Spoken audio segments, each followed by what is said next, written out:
And our next guest has been preparing for months to welcome the Cougars to the Lone Star State for Friday night. He's the BYU Alumni Director in the Dallas-Fort Worth area. Pleasure to welcome Taggart Barron to the Wise Guys. He's got his Texas hat, his Texas Cowboy hat on, ready to roll. Hey, good evening.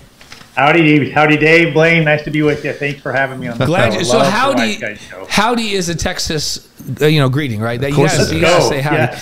And at some point we should all say y'all. Yeah, we have to get a y'all in. And I like how people say all y'all. They say all y'all. Is that not redundant? But I love it. No. Y'all is singular. If you want to talk to a group of people, it's all y'all.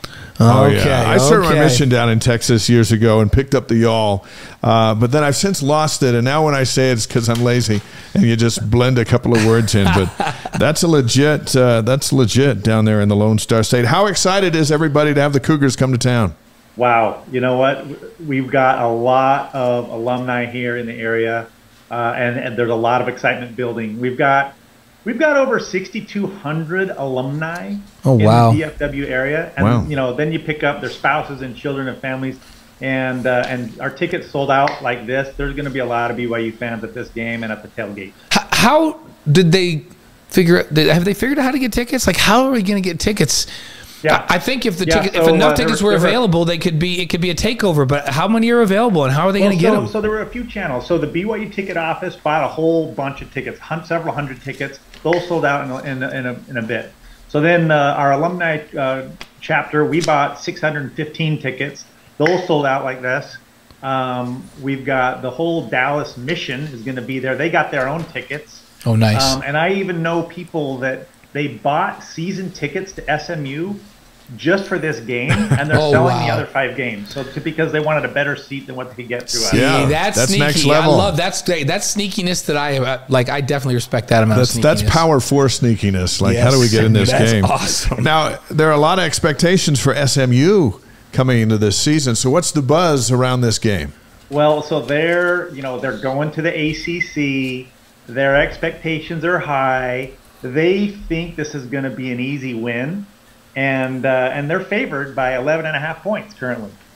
So they feel like they are beginning the return to their glory days of the 80s. Yeah. And this is the step in that direction. So I feel that they're going to overlook BYU. They're getting ahead. They're getting ready for their game against TCU, who's their in-town rival right across town. For them, it's like the BYU Utah game.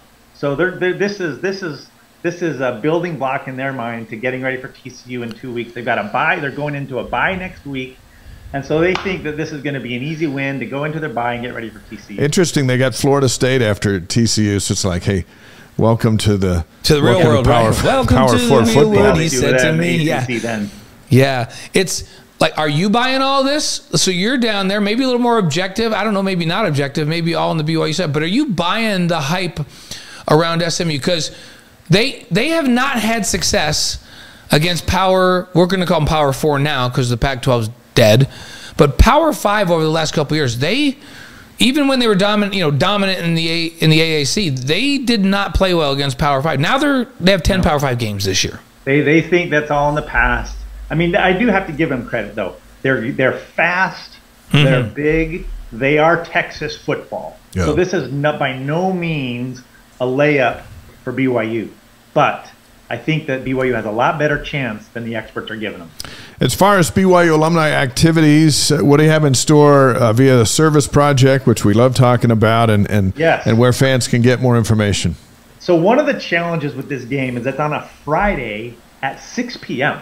Yeah. So, usually we're used to a Friday game, maybe 8 p.m., Mountain Time or something like that. But this is 6 p.m.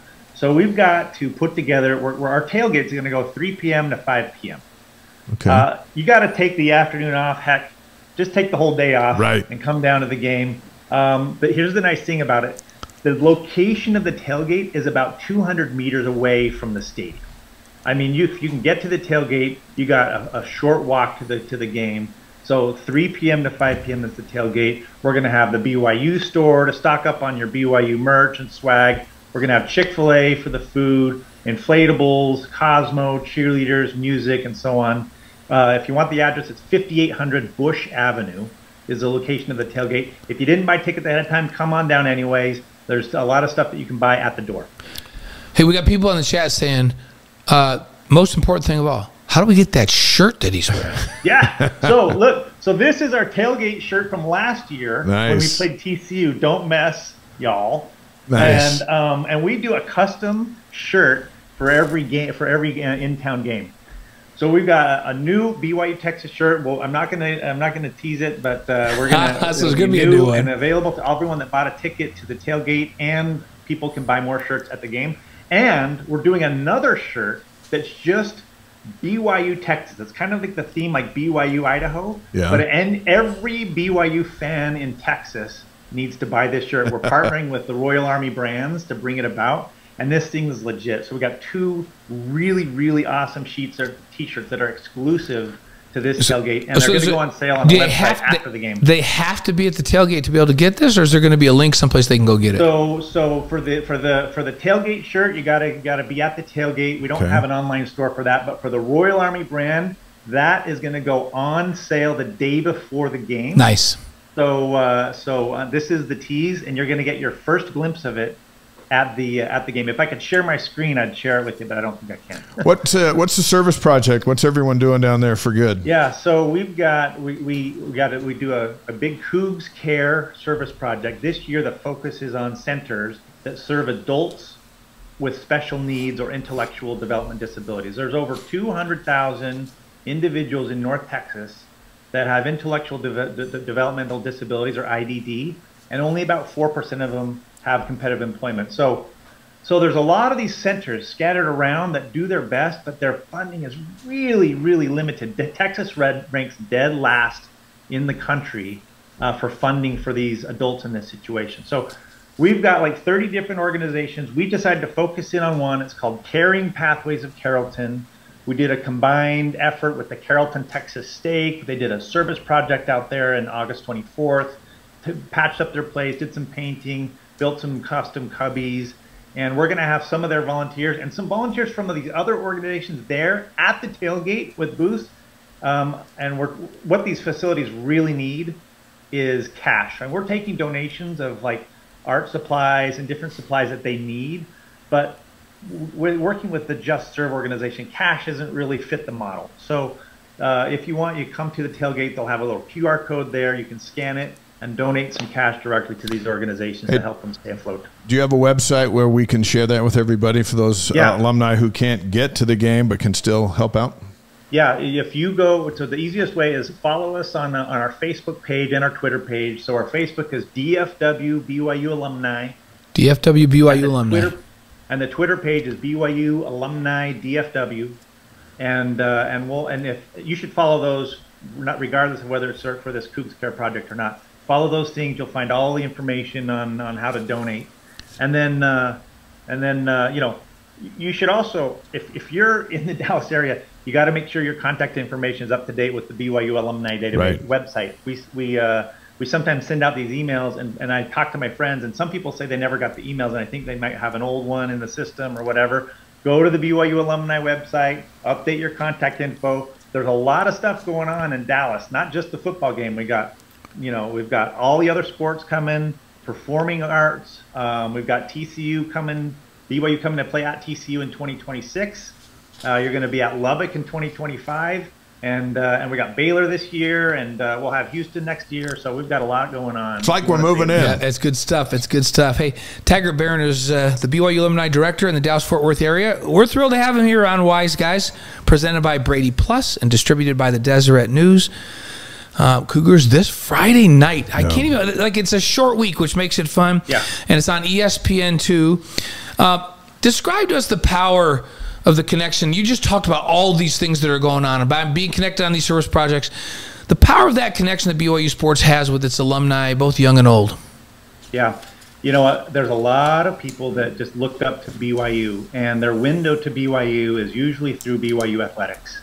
And so it's just a huge opportunity to build the spirit of the Y. There's so much good that BYU does in this world, and there's a lot of people who are not affiliated with BYU. They're not alumni. They're not members of the LDS Church, but they respect BYU, and not only because of the athletics, but they see the good things that BYU does, like this Cougs Care Service Project. They hear about other things that we did, at the Tennessee game a few years ago, at Baylor a couple years ago.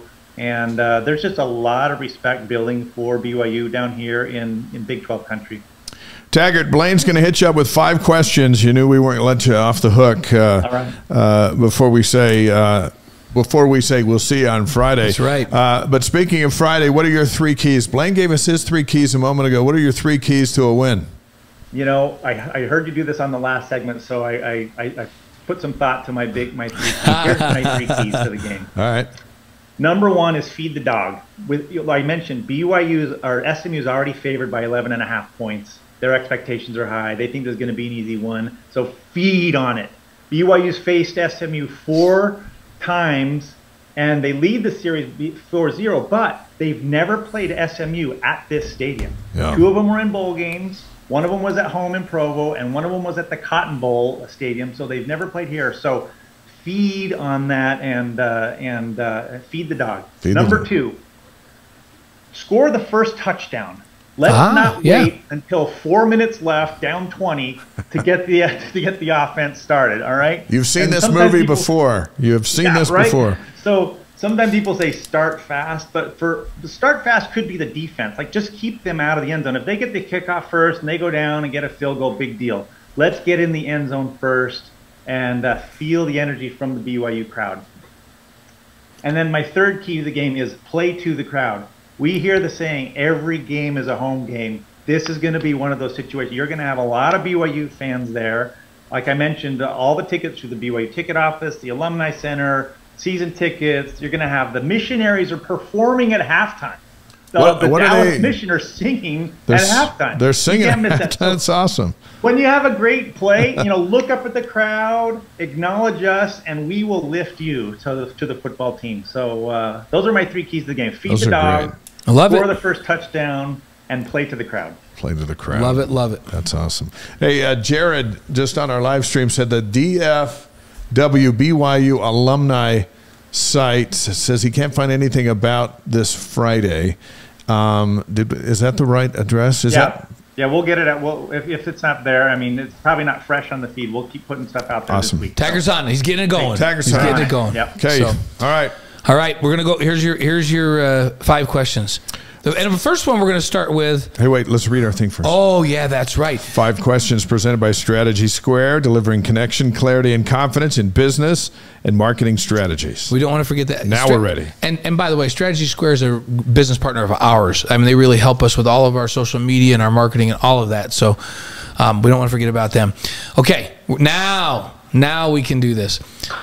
We're going to start with what we did. All of Brandon's 5 were, but you're getting 5 different ones. But we're going to start with this. What's your favorite sports movie? All right. You know what? My favorite sports movie has got to be Remember the Titans. Okay. I love that game. That movie, that whole theme with the racism component of it and coming together to be a strong team. I just love that theme. And is the music in that movie is awesome. So that's also really fun. All right, that's a good one. That's our most popular one, by the way. Yeah. Remember the Titans, without question. Right. So, your favorite singer or band? My favorite singer and band by far is Sting or The Police. Oh, wow. Such creative lyrics. I mean, really thoughtful lyrics. You know, he used to be an English teacher before, and you can just see it come out in his lyrics and in his music. Very talented. That's my go-to. Okay. Sting or The Police? Good. Okay. How about your favorite breakfast cereal? This is a big one. Very important. This is how we really get to know who somebody is. If I could go into the pantry and every cereal was there, the one I would grab would be the frosted shredded wheat. Okay. Okay. All right. Okay, we can respect that. It's a good mix of healthy, but a little bit of sugar to keep me going. Yeah, it's fake healthy, which we appreciate because it's got that frosting on it. Completely nullifies any healthy part of it, which we can support. We absolutely can support this. You know, my wife says I have a talent, though. If I go into the pantry and there's like 3 boxes with barely any cereal left, you know, my talent is I'll finish off all 3 and do a concoction to kind of get those boxes out of the way. So that's I'm the guy that'll finish off the almost empty box. My grandson's the other night. I said, "What do you want? We got this and this and this and this and this." And they said, "Oh, Pop, we want you to mix Fruity Pebbles with with cinnamon life. You've started something. I'm like, Fruity Pebbles and cinnamon life. I'd never even thought of that. But then I had a taste. I'm like, oh, this could be good. They might be onto something right here. Yeah, if I want more cereal, you got to clean out that pantry. Yeah. It doesn't do any good to have a bunch of boxes with 5%. Sometimes you got to finish those things off. Yeah, take one for the team. Just double it up. Yeah, that's right. Exactly. I have to tell you, one of my dear friends who passed away, and that we all know really well, one of BYU's best receivers ever, Danny Plater. We used to keep a bin of cereal for him. He would come in every Sunday, just stop by and grab cereal, and it was Apple Jacks. And Apple Jacks are great too. They're way underrated, but every time I have Apple Jacks, I think of the great Danny Plater because that was his cereal. So shout out to my guy up in heaven, Danny Plater, today. So, all right, your favorite BYU quarterback of all time? Well, my favorite game that I've ever been to, I was an incoming freshman, first home game, 1990. And I got front row in the end zone, and watching Ty Detmer beat #1 Miami was one of the highlights of my BYU fandom. The entire stadium was just electric. You think about like a great play where you just want to yell and scream. It was like that the whole game. Yeah. And watching this scrawny little guy going out there and just shred. Who was a Texan? Miami. I mean, he was a Texan. Dodging the sack and everything. I was just blown away at watching that happen in person. Ty Detmer's, hey, you're never going to go wrong when you pick a Heisman Trophy winner either, so that's okay. So and it Ty feels Detmer, like that might lead into question number 5. Yeah, what's your favorite BYU moment of all time? All right, so that has to be my BYU my BYU favorite moment. But if I had to back up to the last one, my next favorite quarterback would be the year that I graduated in '97 with Steve Sarkisian. Oh, Sark was getting and it done. watching him loft that ball down to K.O. Kalalui to win the game, and he goes in the end zone shaking it and falling on his back. I mean, that was in the also Cotton Bowl in Texas. In the Cotton Bowl, right? You picked a lot of Texas-themed guys. No, that was Texas A&M at home. Oh, that one at you're home. Talking about the beginning of the Cotton Bowl. season, but there's still a Texas. Was that? No, I'm sorry, '96. That was '96, right? Yeah, it's '96. Yeah. So you're talking about the opener against A&M in Lavelle Edwards Stadium, Cougar Stadium at the time, through a bomb, which was also amazing. K.O. Kalalui had some awesome catches from Steve, so it's hard to pick one, but that was the one I was thinking of. But again, though, there's a Texas tie. So Ty Detmer's a Texas tie because he's a Texas kid, grew up and played football there. Dad, longtime coach there, and then. This is the Texas A&M game where they beat Texas A&M is one of your favorite moments. So it's an all Texas theme tonight. It's all about Texas as the Cougars go down to play SMU on Friday night. We love it. 5 questions presented by Strategy Square. Hey, we thank you, Taggart, for being with us. Appreciate all you do down there to keep the alumni hooked up. We're going to send you this interview, and if you could share it on your site there so that they can see they're all being represented. And the rest of Cougar Nation has high expectation for those turning out on Friday night to be loud enough to get on national TV and be loud enough to participate, motivate these guys so they feel like they're at home, away from home when they come to Texas. That's right. That's right. Good to see you. We'll look for you at the game. We won't be there, but Spencer will be down there. If you see Spencer, go say hi to him. We'll be in studio and doing our best. All right, we'll be looking for Spencer in his white pants. Yeah, he'll have those. He might. I don't know. Sometimes he goes royal pants. Yeah, it's past Labor Day though. He's still going to wear those white. Colors of pants. Well, we should send you guys one of our new BYU Texas shirts. You should wear it on your show next week. Oh yeah, we will. Especially if they win. To Spencer. He can bring send them up and send them with Spencer, and we'll wear it on this show next month if they win. So. All right. What extra large? What do you got? I'm a large. Yeah, send us some larges. Okay. Yep. Yeah, and we'll sport them on here. Absolutely. We'll give all the BYU alum in the Dallas-Fort Worth area a shout-out. Appreciate all you do. Enjoy the game Friday. The Cougars are finally coming to your hometown. All right. Thanks, Dave. Thanks, Blaine. All right. Taggart Barron running the alumni stuff down there, and they got a great service project, and they're going to have a huge tailgate. And you heard him say, hey, look, if you didn't get a ticket to the tailgate, just come anyway. There'll be thousands of BYU fans there. Since SMU is all wearing red, just look for the blue. Look for the blue. And that'll be a fun night Friday night. I wish we were going down there.